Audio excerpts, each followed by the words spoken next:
But Well, have they've... yeah. Sorry, continue.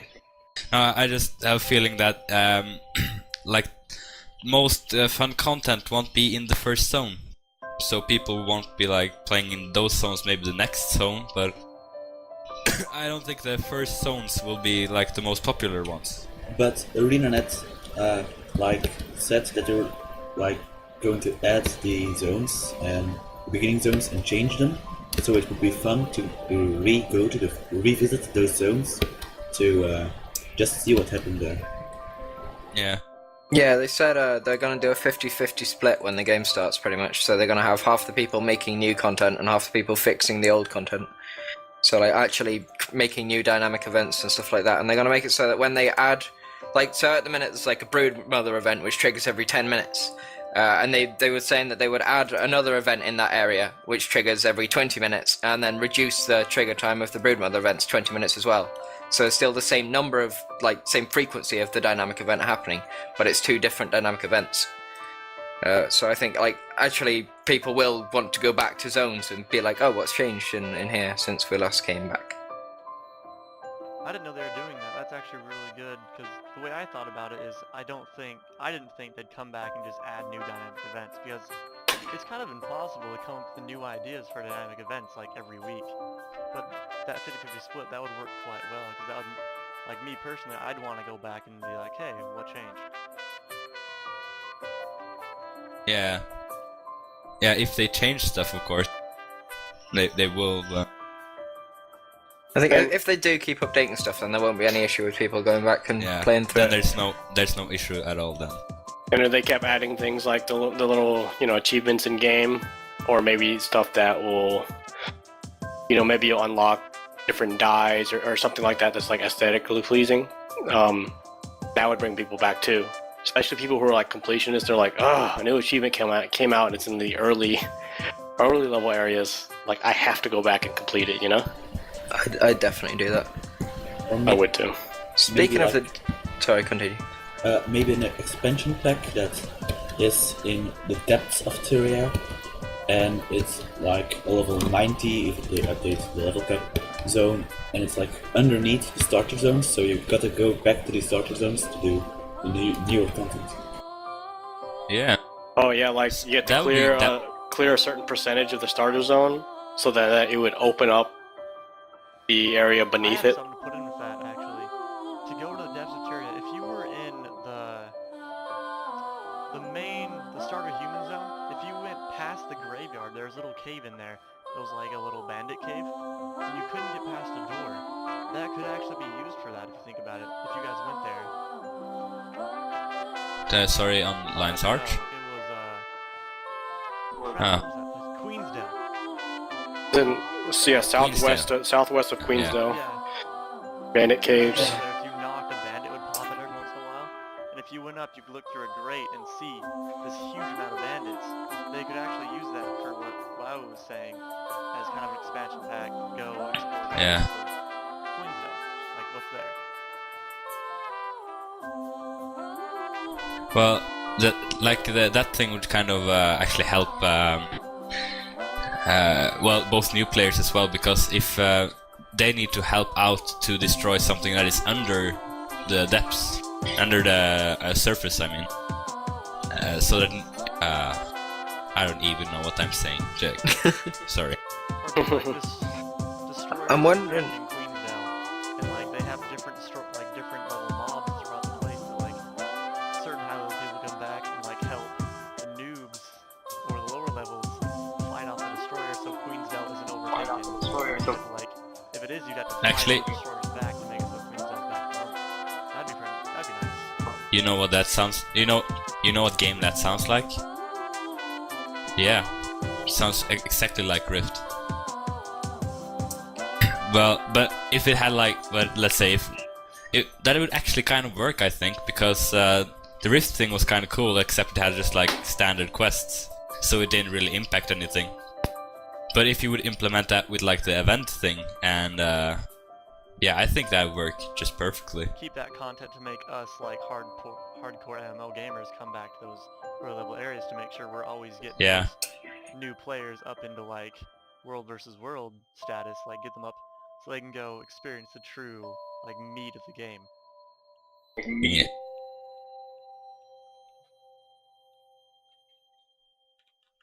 Alright, so moving on through, the next discussion is skill points. In the first beta, the skill points are kind of bugged. In the stress test, they're a little bit fixed. I heard some skill points were still dying. Do you guys notice anything about that? Yep. Not in the stress test.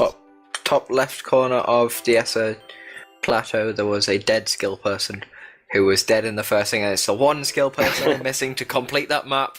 So I'm going to go back and check. Ah, they're still dead. Brilliant. I completed a skill point just like that. I think it was like the beginning of the second char area. I go in there and I kill her. I'm like, oh, that's easy. And she was dead permanently. Yeah, And I walk off. I guess she's gonna respawn. And the rest of my party finally gets there. They're like, ooh, a skill point. Wait, she won't You wake felt up. like a prick. Give me Yeah, my it was skill that point. exact person. No, I felt good. You ruined it for everyone. Because I had that skill point. It was your fault that that person was dead. Like, I haven't completed that zone yet because you killed that one person. One thing though, I'm wondering about skill points, is that you can only get them in PvE, and the PvPers, I think they will kind of hate that. Yeah, there's no World v World skill point thing. Yeah, I thought it was like. Yeah, I mean, kind of should be. why not? Like, why wouldn't you have a skill point inside of a keep? Well, Yeah, exactly. it's Yeah, an I think objective, right? as a reward for beating the keep. Yeah. That would be like if you got like the gold. If you got a gold medal when you were beating a keep, you should get a skill point. Like that could be Or a way after of after a certain amount of keeps. yeah. That'd be kind of a way of implementing but- them, which I think would be really nice. Yeah, because if you had like after we have taken one keep, it would be kind of like Or a certain amount of supply given in order to build something. Like it's promoting teamwork, and then you have to do it long enough for you to either not like it or get addicted to World v World. Yeah. And I don't think there's any real problem with putting a cap on the amount of skill points you can get either, because you've got a limited amount of skills you can buy, and once you've bought all the skills, you're just going to build up useless skill points. It's not like you can sell them or anything, so they don't need to worry about capping the number of skill points you can get. That'd Yeah. be nice. Because, Yeah.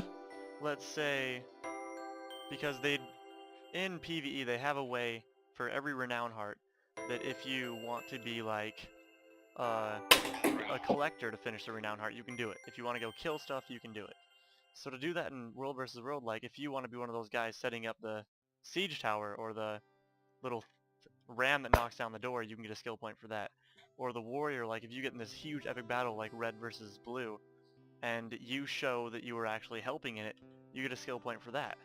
Like that'd be kind of nice. It would make the fighters want to go fight more, and the people want to go get more supplies to help bring down the main keep for another skill point.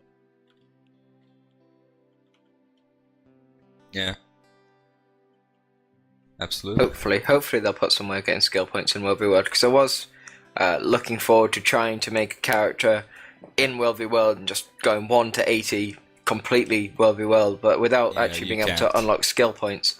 That'll be really tricky, because I think it ends up with you being like around level 40 or something daft like that before you can actually get a full skill bar, including your elite skill, if you don't do skill point challenges. So yeah, slightly sucky. They were going to implement skill challenges in World v World, I think. Oh, sweet. Oh, cool. Hadn't heard about that. That's great then. Well, That ruins our whole conversation. yeah, that ruined the entire thing. What do you know about it then? Yeah, well, what do you know? Yeah, I just read it on the Guru that they were planning to implement the skill challenges, but they don't know it for sure. Going on to the topic that we've all been waiting for, cow training. Give me your thoughts. Yeah, best quest ever.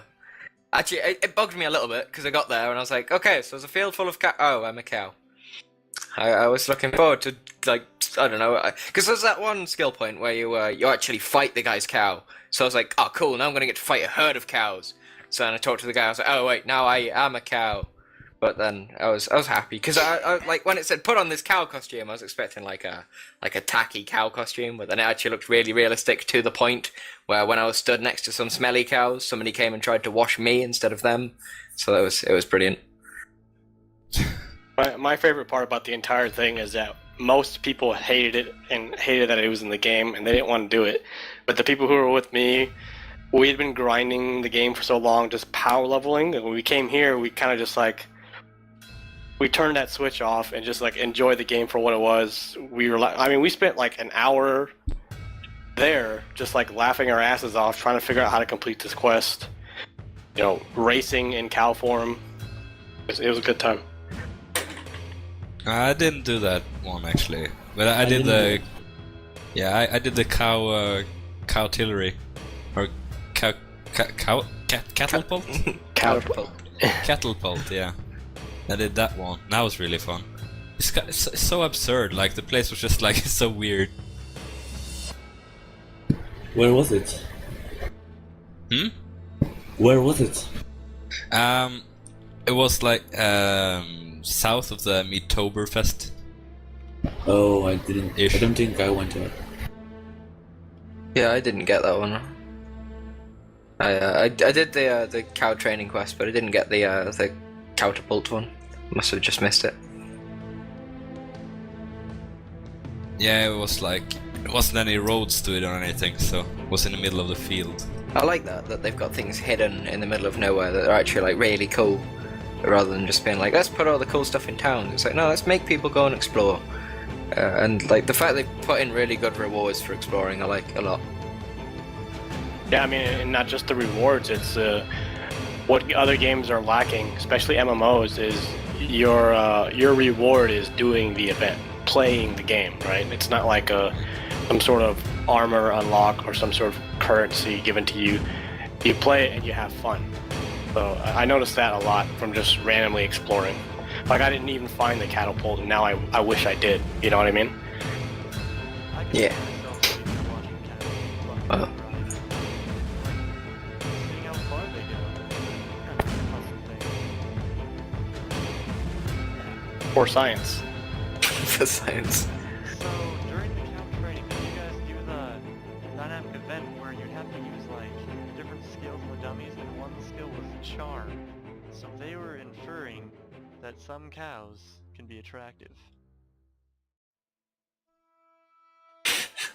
I think that's more of a Norn thing. Like if you turn into a bear as a Norn, you might find a cow a little bit attractive. That'd be a I don't know. really skill in the world. Like there's this Norn warrior coming up, you're like, oh, cow, charm. Now Norn would be like, oh, I can't hurt that cow.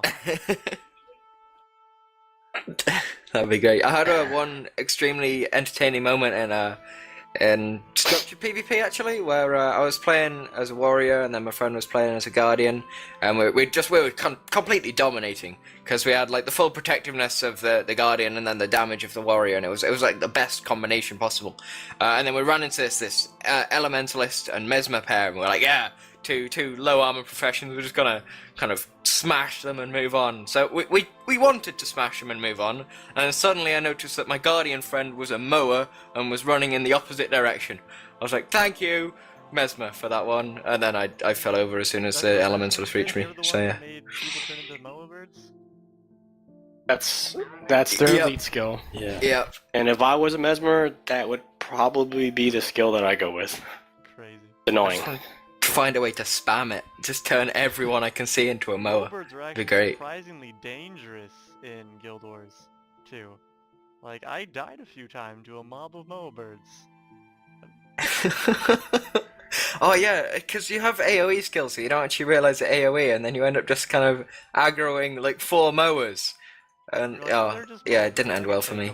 And then they, like, daze you, and they bear hug you, and you're dead. And you're like, Yep. I just got killed by, like, a group of mowbirds. How is this possible? Well, Jacobus. I didn't have that problem. I just had like a bunch of minions killing me. Yeah. Stupid necromancers. OP necro. Oh. Not like the warrior. Actually, I think all the classes in Guild Wars 2 are OP. They have something The burst skill on warrior, just